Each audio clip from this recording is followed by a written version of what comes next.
اللهم صل وسلم على سيدنا محمد وعلى آل سيدنا محمد في كل لمحة ونفس بعدد كل معلوم لك.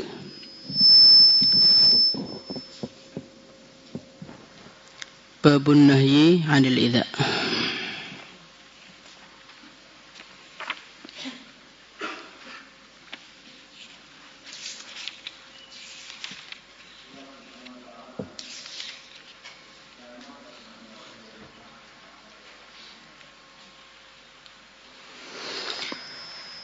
بسم الله الرحمن الرحيم.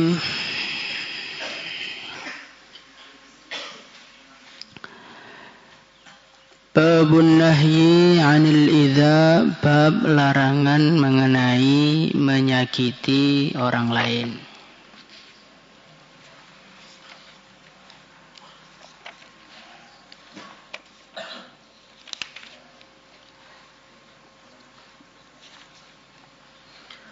قال الله تعالى والذين يؤذون المؤمنين والمؤمنات بغير ما اكتسبوا فقد احتملوا بهتانا وإثما مبينا.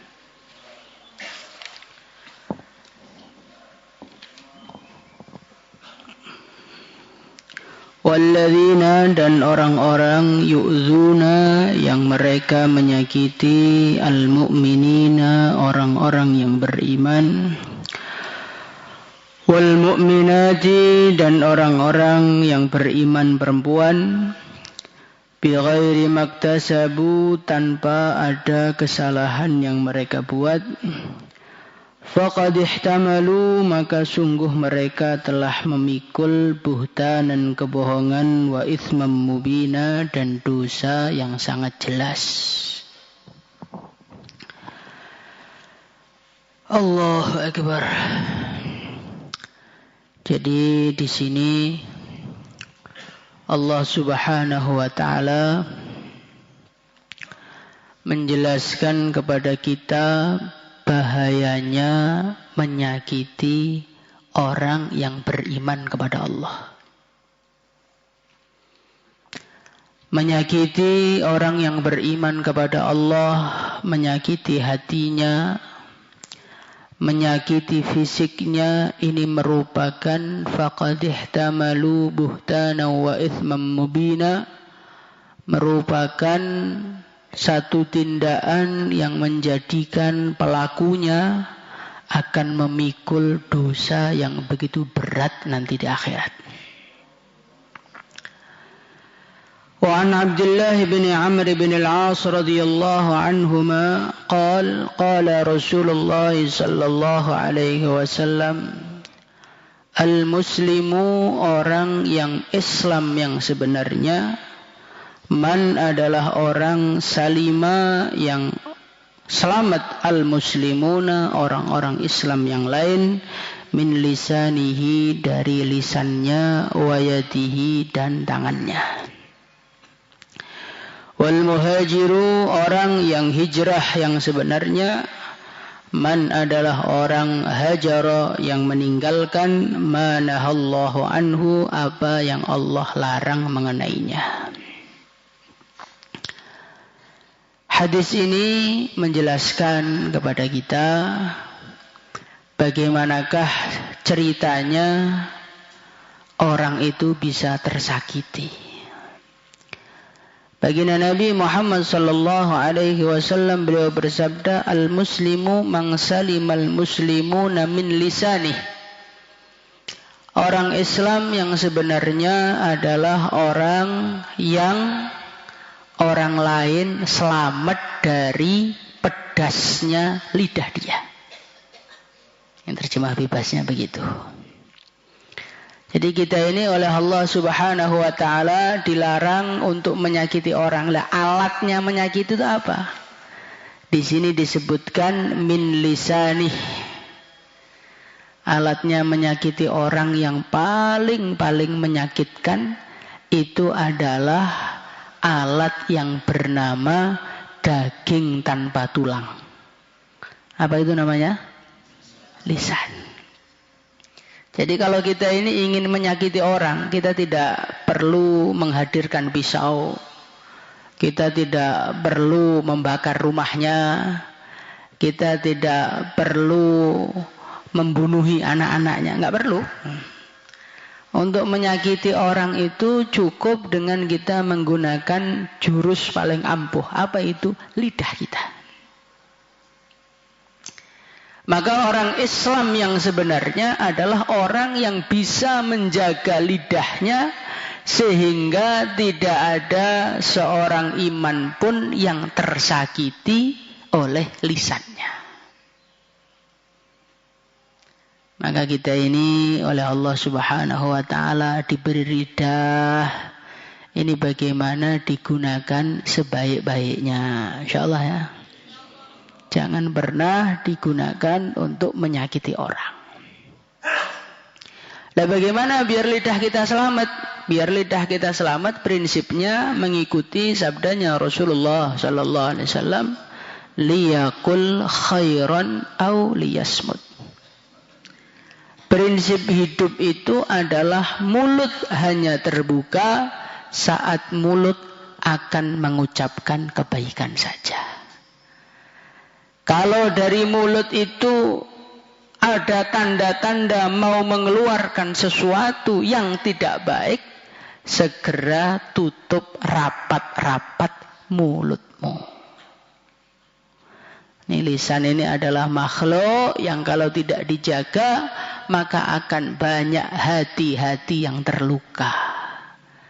Lisan ini kalau tidak dijaga maka akan ada hati-hati yang kecewa. Lisan ini kalau tidak dijaga maka akan ada manusia-manusia yang tidak mau lagi berjumpa. Gara-gara apa? Makhluk satu, namanya apa? Lisan. Bahkan di dalam hadis ini Rasulullah Shallallahu Alaihi Wasallam beliau mendahulukan penyebutan lisan mengalahkan penyebutan tangan. Man salimal muslimuna min lisanihi wa yadihi. Baginda Nabi tidak menyebutkan tangan dulu baru lisan. Tapi baginda Nabi Muhammad SAW menyebutkan lisan dulu dibandingkan tangan. Ini menunjukkan apa? Menunjukkan efek dari lisan itu jauh-jauh lebih besar dampaknya dibandingkan oleh pukulan-pukulan tangan yang mengenai seorang manusia. Sehingga sampai seorang penyair beliau mengatakan jirahatus sinani lahal ti'amu wala yaltamu ma jarahal lisanu. Sebuah luka yang dihasilkan oleh tombak lahal ti'amu. Ini luka ini masih bisa disembuhkan. Tinggal datang ke RKS atau tinggal datang ke rumah sakit, maka luka yang dihasilkan oleh sebuah tombak bisa diobati. Wala yaltamu ma jarahal lisanu. Tetapi luka yang dihasilkan oleh sebuah kata tak akan pernah sirna walaupun yang mengucapkan telah meninggal dunia. Ini kata-kata lisan ini Masya Allah. Maka Rasulullah Sallallahu Alaihi Wasallam itu disemangati oleh Allah. Walaqad na'lamu annaka yadhiqu sadruka bima yaqulun. Hai Muhammad, sungguh aku telah tahu mengenai sesaknya dadamu. Asbab apa? Bukan asbab perbuatan orang kafir. Bima yaqulun, asbab ucapan-ucapannya orang kafir. Maka ucapan itu lebih parah dibandingkan pukulan. Maka dari itu lisan kita ini kita jaga betul-betul. InsyaAllah ya. Nah, bagaimana supaya biar bisa jaga? Satu, buka mulut hanya ketika mengucapkan kebaikan. Yang kedua, jangan bermain-main dengan candaan. Sering kita ini melukai orang, berdalih, saya cuma bercanda kok Pak. Saya cuma guyonin dia kok Pak, saya nggak niat serius. Niat Anda itu tidak penting. Apa yang keluar dari mulut mungkin menurut Anda itu adalah sebuah candaan, tapi bagi pendengarnya itu adalah sebuah cacian. ada seseorang, dia datang dalam keadaan lemas. Maka kita datang bilang, kenapa kamu lemas? Apa kamu nggak punya duit untuk beli sahur kok puasanya kayak orang kehabisan baterai? Ucapan apakah kamu nggak punya duit? Ini kalau sesama orang yang punya duit mungkin ini bukan merupakan satu perkara yang menyakitkan. Tapi bagi orang yang dia itu merasa minder karena kemiskinannya, omongan kamu nggak punya duit, kamu tuh melarat, itu betul-betul menyakitkan dia. Dan kita tidak akan pernah merasakan itu karena kita pegang duit, umpamanya begitu. Umpamanya kita ini melihat ketemu dengan jomblo yang lama nggak laku-laku. Ini biasanya terjadi ketika Lebaran hari raya seperti ini. Kawan kamu nikah? Masa udah gede nikah? Nggak bisa. Wanita loh di dunia jutaan jumlahnya. Ini kata-kata ini sepertinya guyonan, tapi mungkin bagi seseorang yang dia telah berburu calon mertua di seluruh dunia yang nggak ketemu, itu betul-betul satu tusukan luka tapi tak berdarah ya seperti itu. Sakit tapi tak berdarah seperti itu. Maka ini lisannya harus hati-hati.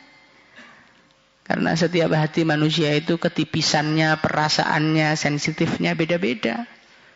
Mungkin di mata kita itu biasa, di mata dia itu luar biasa.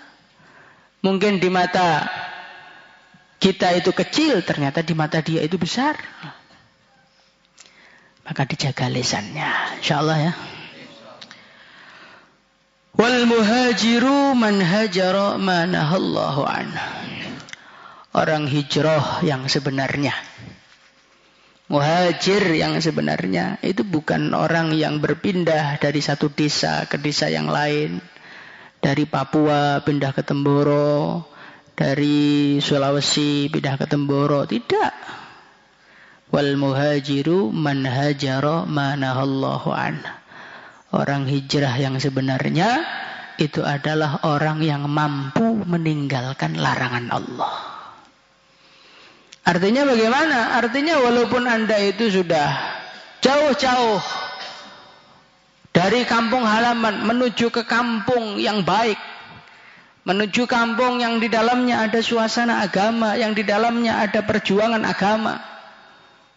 Tapi kalau sampai kampung tersebut kemaksiatan masih dijalankan, maka tujuan dari hijrah akan menjadi sia-sia dalam hidup kita. Ini adalah nasihatnya Rasulullah SAW untuk orang-orang yang berhijrah. Kadang-kadang orang itu yang dia pikirkan bagaimana hijrah, tinggalkan kampung. Tapi sampai dia itu lupa berpikir tujuannya hijrah itu apa. Tujuannya hijrah itu biar bisa ngamalkan agama. Tujuannya hijrah itu biar bisa meninggalkan kemaksiatan.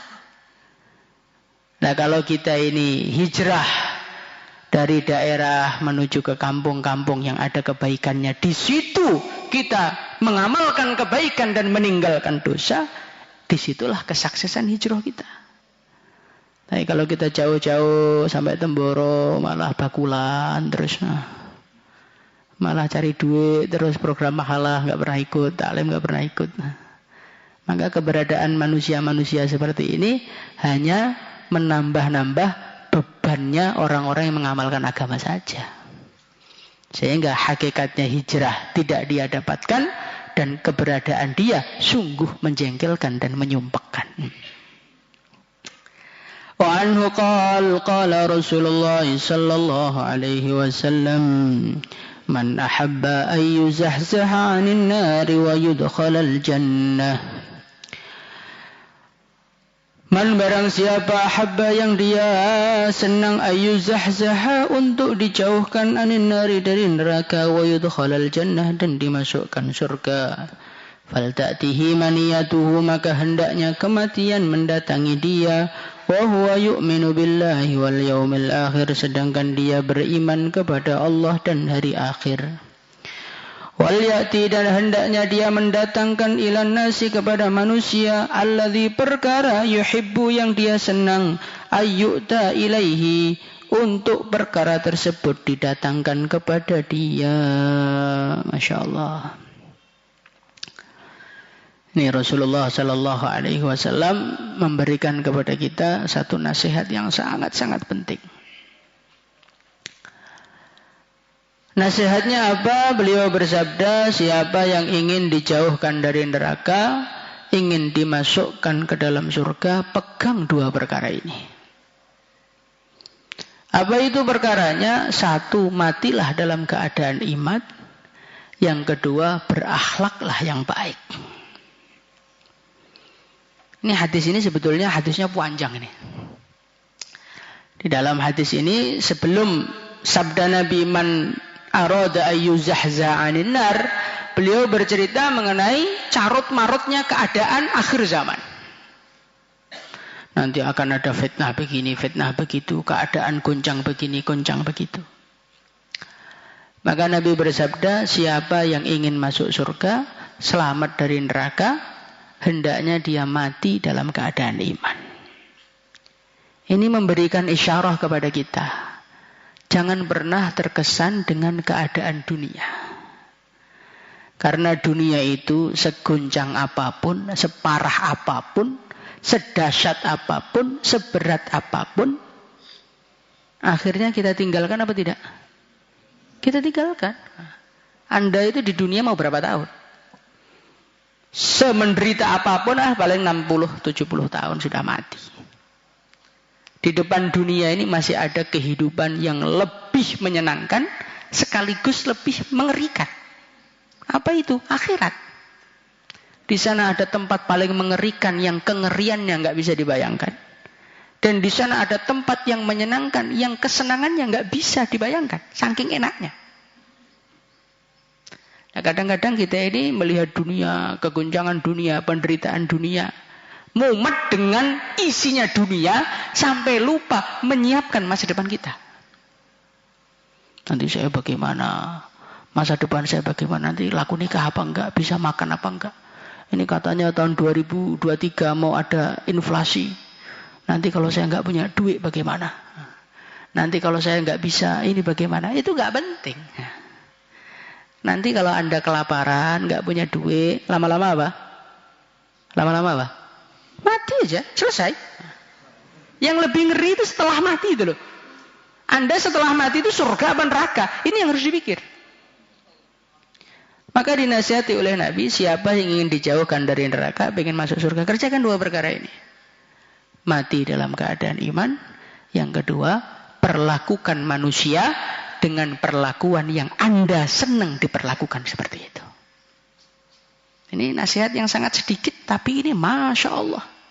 Mewujudkan dua perkara ini setengah mati ini.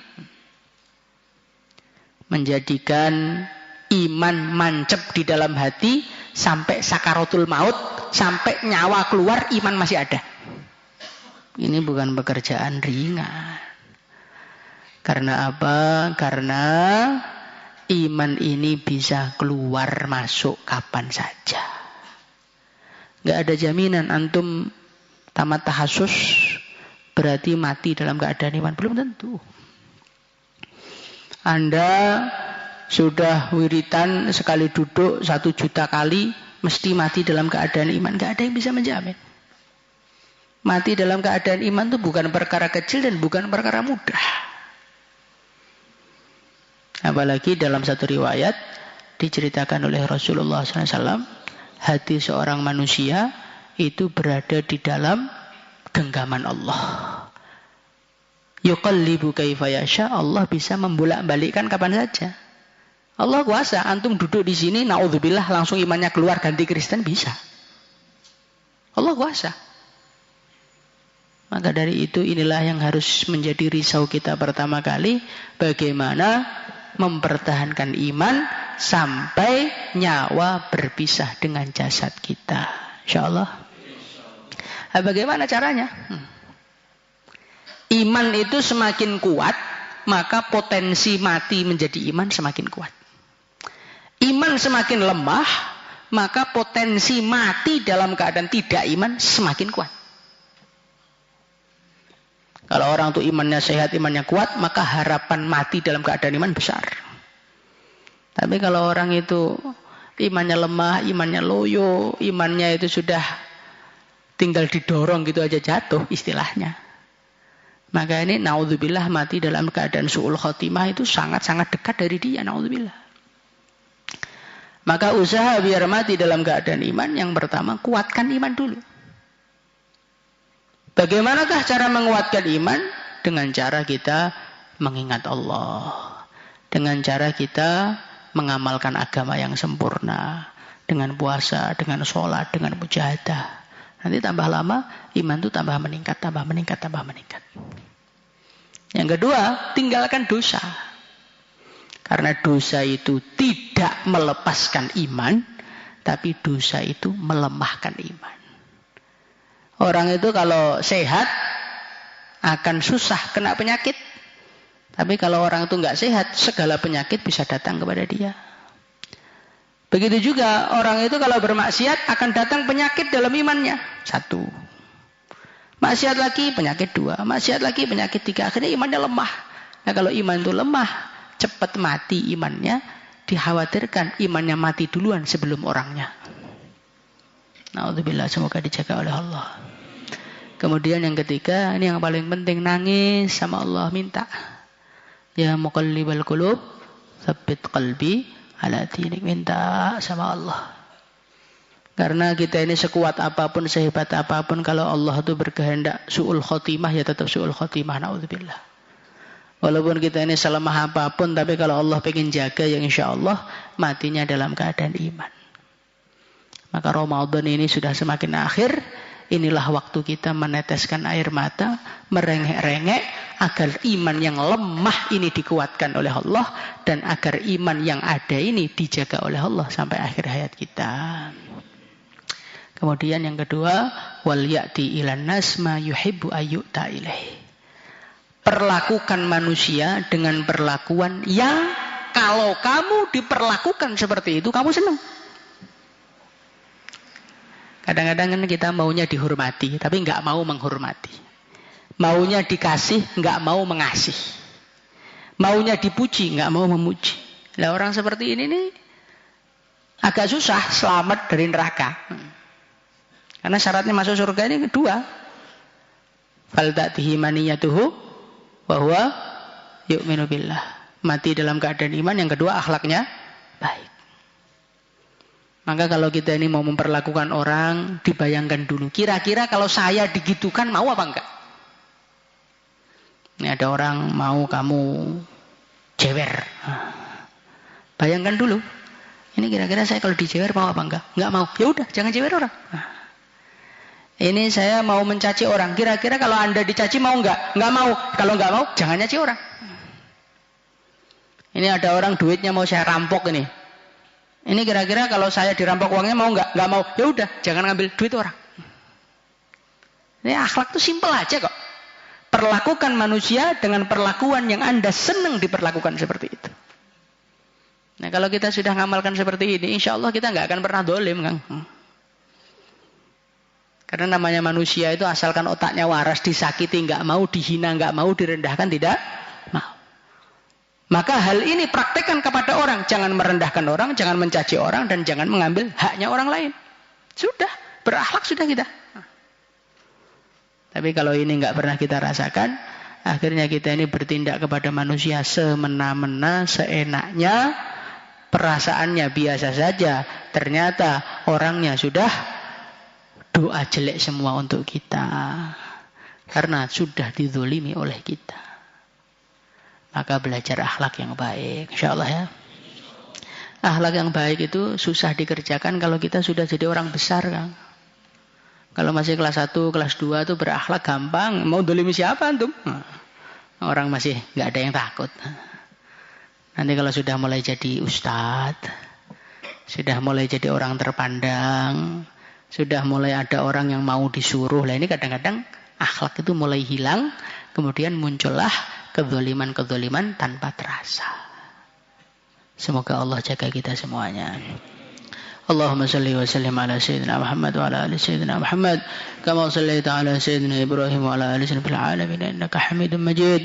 اللهم ارزقنا لأحسن الأخلاق، اللهم اهدنا لأحسن الأخلاق، اللهم اهدنا لأحسن الأخلاق لا يهدي لأحسنها إلا أنت، واصرف عنها سيئها لا يصرف عنها سيئها إلا أنت، لا يصرف عنها سيئها إلا أنت.